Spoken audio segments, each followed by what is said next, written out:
In a dense forest, a goat was roaming around carefree, without a worry in the world. A crow, observing her from above, was intrigued and asked, "Why are you so fearless? Don't you fear any danger?" The goat replied, "Brother Crow, my peace of mind comes from an incident some time ago. A tigress passed away, leaving behind 2 young cubs. I took pity on them and raised them on my milk. Now they are fully grown, and they have announced throughout the forest that no one should even think of harming their goat mother. Even the fiercest predators dare not touch me, let alone any smaller creature." Hearing this, the crow thought, if only I could also perform such a noble act, I might earn similar respect in the bird kingdom. As he flew, lost in his thoughts, he spotted a mouse struggling in the river, desperately trying to stay afloat.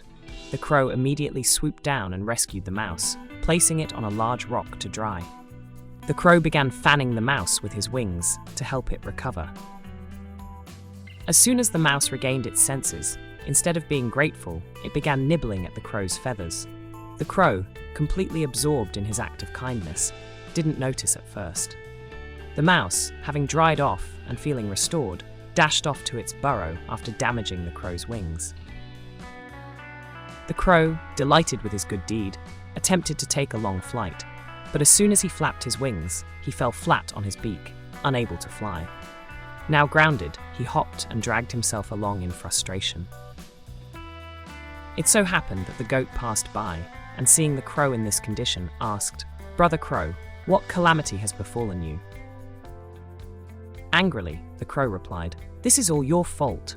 Inspired by your story, I wanted to earn some goodwill too. I saved a mouse from drowning, and in return, it chewed off my feathers and ran away."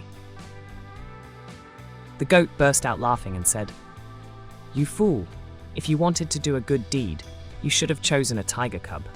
A mouse will only act like a mouse.